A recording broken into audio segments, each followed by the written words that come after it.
আল্লাহ 114টা সূরার প্রায় 29টা সূরা এরকম কাটা কাটা অক্ষর দিয়ে শুরু করেছেন। সুবহানাল্লাহ নাই?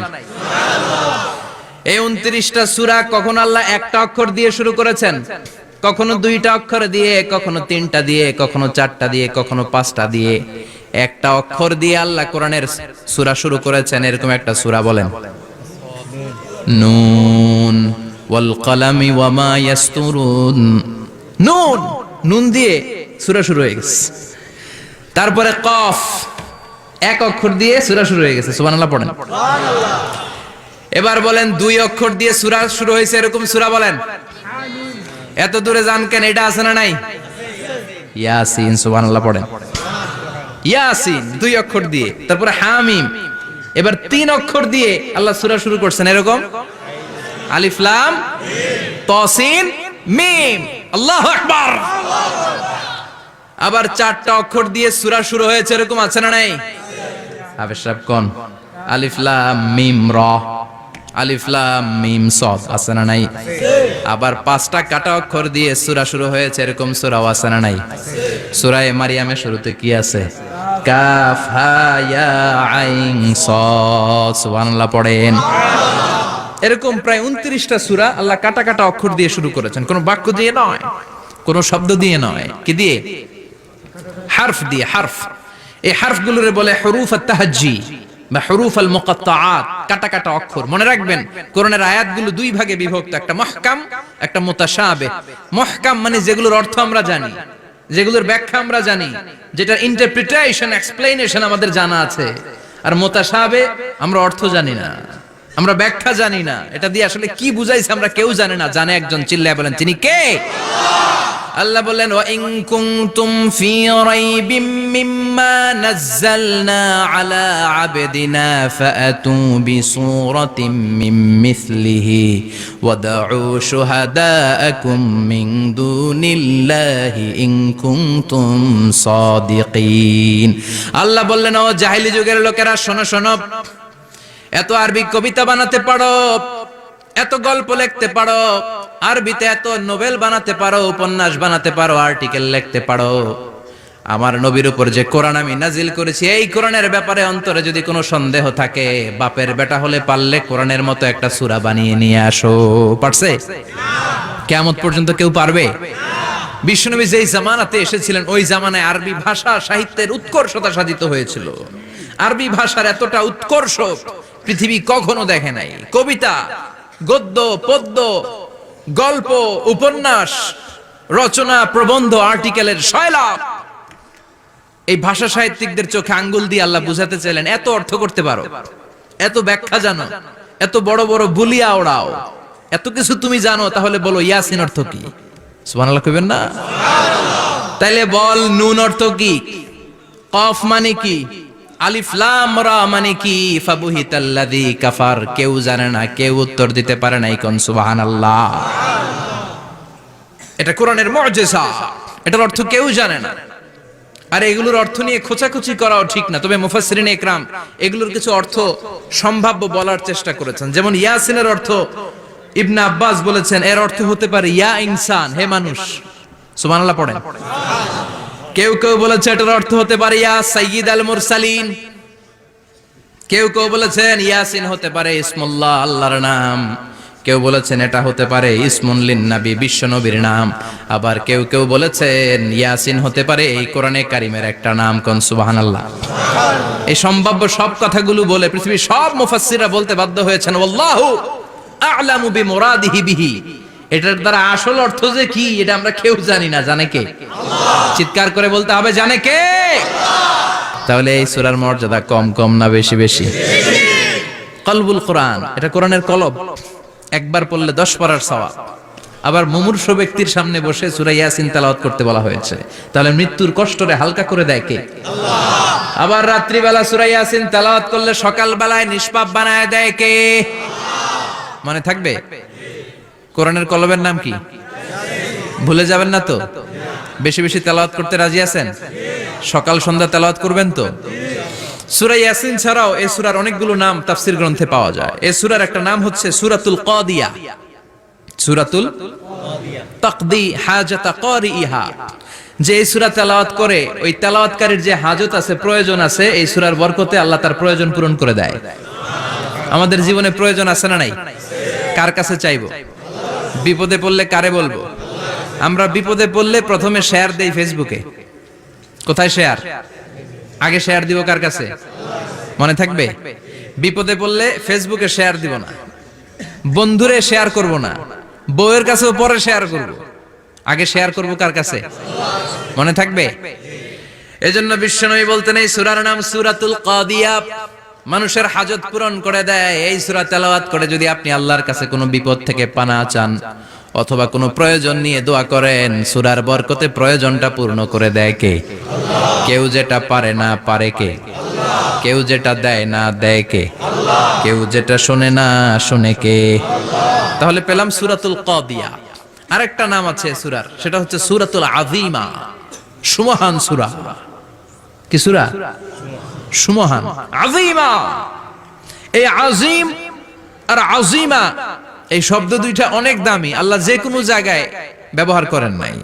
বিশ্বনবীর চরিত্রের উপমা দিতে যে আল্লাহ আযীম শব্দ বলেছেন, তাই না?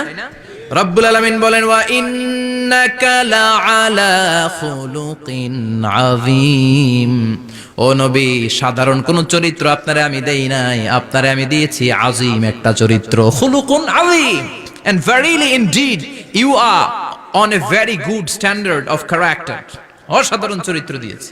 বিশ্বনবীর চরিত্র বুঝাতে যে আল্লাহ কি শব্দ ব্যবহার করেছেন? কথা বলে না, তাফসীর শিখে যেতে হবে। কোন শব্দ ব্যবহার করেছেন? আযীম।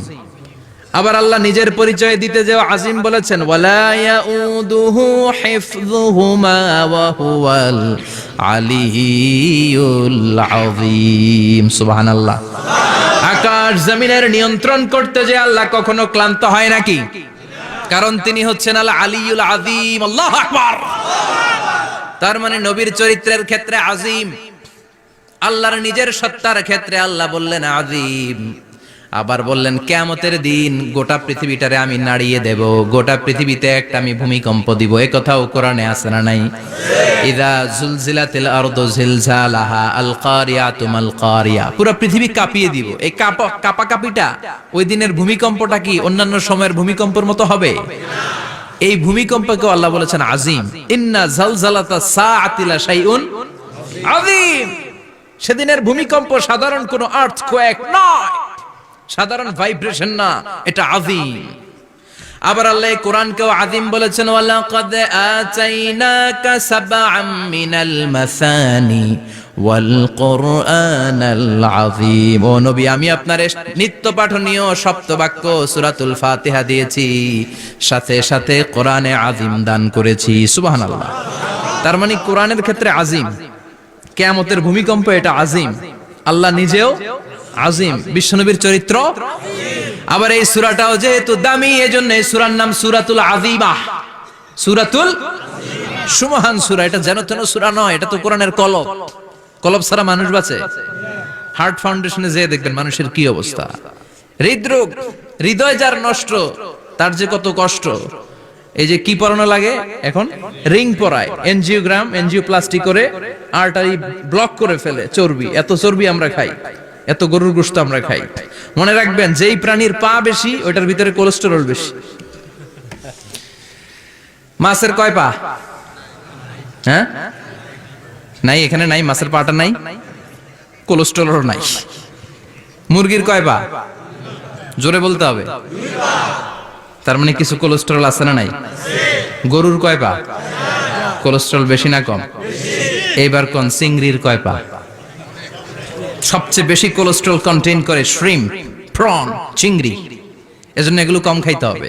তবে 40-এর আগে যারা আছেন ধুমায়া খান, 40-এর পরে এই যে মাটন, ল্যাম্প, ছাগলের গোশত, খাসির গোশত, চিংড়ি, এগুলো আপনার ডায়েট থেকে বাদ দিয়ে দিতে হবে। বুঝতে পেরেছেন? এজন্য এই সূরাটা যেন তেন সূরা নয়, এটা তো কোরআনের কলিজা, হার্ট, হৃদয়। এজন্য সূরাটা সূরাতুল আযীমা। সুবহানাল্লাহ পড়েন। তার মানে 1 নম্বরে পেলাম সূরাতুল কাদিয়া, 2 নম্বরে পেলাম সূরাতুল আযীমা, 3 নম্বরে সূরার আরেক নাম হলো সূরাতুল মুইম্মা। সূরাতুল মুইম্মা। মুইম্মার দুই অর্থ, এক অর্থ হচ্ছে এটার বরকতটা আম, সবার জন্য, যেই পড়ে সেই বরকত পায়, এজন্য মুইম্মা। আবার মুইম্মার আরেক অর্থ হচ্ছে যেই সূরা শত্রুকে অন্ধ করে দেয়। কি করে দেয়? এই সূরার প্রথম 9টা আয়াত যদি বিপদে পড়ে, শত্রুর কবলে পড়ে আপনি তেলাওয়াত করেন, শত্রুর চোখটারে অন্ধ করে দিবে কে? আল্লাহ। বিশ্বনবী মক্কা থেকে যখন মদিনায় যায়, হিজরতের সময় বিশ্বনবী সূরাত ইয়াসিনের প্রথম 9টা আয়াত তেলাওয়াত করলেন। তেলাওয়াত করে আল্লাহর নাম নিয়ে ঘর থেকে বের হলেন। আশেপাশে কাফেররা ঘুরে কিন্তু বিশ্বনবীরে দেখে না, সবাই খালি এরকম এরকম করে, ডানে বায়ে হাতায় বিশ্বনবীর সামনে দিয়ে যায়, কিন্তু কাফেরদের চোখ অন্ধ করে দিয়েছে কে? আল্লাহ। এজন্য কোরআন তেলাওয়াত করলে কাফেরদের চোখকে অন্ধ বানায় দেয় কে? আল্লাহ। এজন্য সূরার একটা নাম হচ্ছে সূরাতুল মুইম্মা। কি নাম? অন্ধ করে দেয়। তাফসিরে কুরতুবির মুসান্নিফ ইমাম আল কুরতুবি, উনাকে জালিম বাদশা বন্দী করেছিল। ওনার তাফসিরে এসেছে উনি শক্তিশালী লোক ছিলেন, জেলখানা ভেঙে বাঁচার জন্য দিয়েছে দৌড়। উনারেও ধরার জন্য জালিম বাদশার সৈনিকেরা ঘোড়া নিয়ে রওনা হয়েছে। উনিও দৌড়ায়, ঘোড়াও পেছন থেকে আসে। ওমিয়া মানুষ কি ঘোড়ার দৌড়ের সাথে পারে? উনি হাঁটতে হাঁটতে হয়রান হয়ে এক বালুর ময়দানে যে ধপাস করে পড়েছেন। ওরাও ঘোড়া দিয়ে এসে নেমেছে, কিন্তু আজীব তামাশা, উনি বালুতে ধপাস করে পড়েই সূরা ইয়াসিনের প্রথম 9 আয়াত তেলাওয়াত করতে শুরু করেছেন। ওরা নিচে নেমে ডানে বায়ে সামনে পিছনে খালি খুঁজে, কিন্তু দেখে না, সামনেই কিন্তু বসা। ওদের চোখটার অন্ধ করে দিছে কে? আল্লাহ। বিশ্বাস হয়? ঈমান হয়? এজন্য বিপদে পড়লে সূরা ইয়াসিনের প্রথম 9 আয়াত পড়তে রাজি আছেন? আল্লাহ তুমি তৌফিক দাও। আর জোরে পড়েন আমিন। এজন্য আল্লাহ চমৎকার ভাবে এই সূরাটা শুরু করে দিলেন। 2টা কাটা অক্ষর দিয়ে আল্লাহ বললেন ইয়াসিন ওয়াল কুরআনিল হাকীম ইন্নাকা লামিনাল মুরসালিন আলা সিরাতিম মুস্তাকিম। পড়েন সুবহানাল্লাহ। ইয়াসিন সূরাটা শুরু করলেন কি দিয়ে? এটা কি কোনো বাক্য? এটা কি কোনো শব্দ? এটা কি অক্ষর? 2টা। প্রথম অক্ষরের নাম, দ্বিতীয়টা আওয়াজ করে বলেন, প্রথম অক্ষরটার নাম, দ্বিতীয়টা।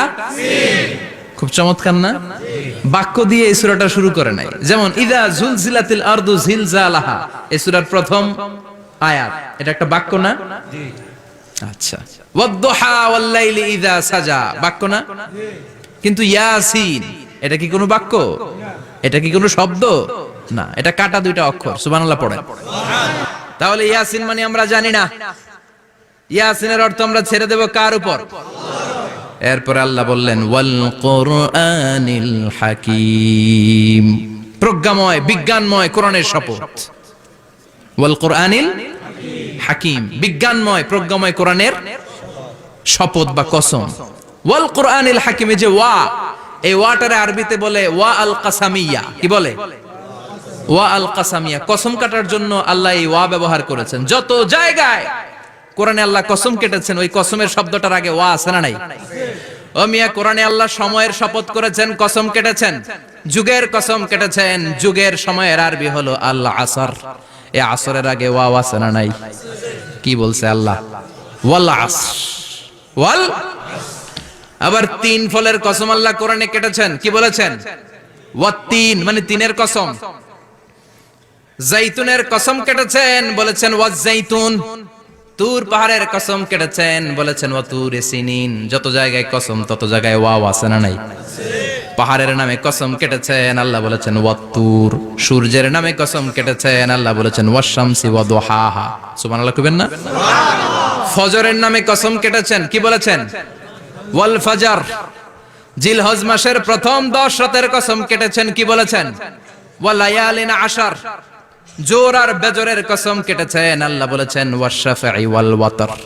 সূরা ইয়াসিনে কাটা কাটা 2টা অক্ষরের পরে রব্বুল আলামিন কোরআনের কসম কেটেছেন। এজন্য আল্লাহ বলেছেন ইয়াসিন ওয়াল কুরআনিল হাকীম। ইয়াসিন ওয়াল কুরআনিল হাকীম, প্রজ্ঞাময় বিজ্ঞানময় কোরআনের শপথ। কোরআনের মধ্যে বিজ্ঞান আছে না নাই? বেশি না কম? বিশ্বাস হয় না? নাস্তিকদের কথা বিশ্বাস হয়? নাস্তিকরা বলে কোরআনের মধ্যে বিজ্ঞান নাই, কোরআনের মধ্যে সায়েন্স নাই, কোরআনের ভেতরে টেকনোলজি নাই। কিন্তু কোরআন বলে এমন কিছু নাই মানুষের প্রয়োজনীয় এমন কিছু নাই যেটা আমার ভিতরে নাই। আল্লাহু আকবার।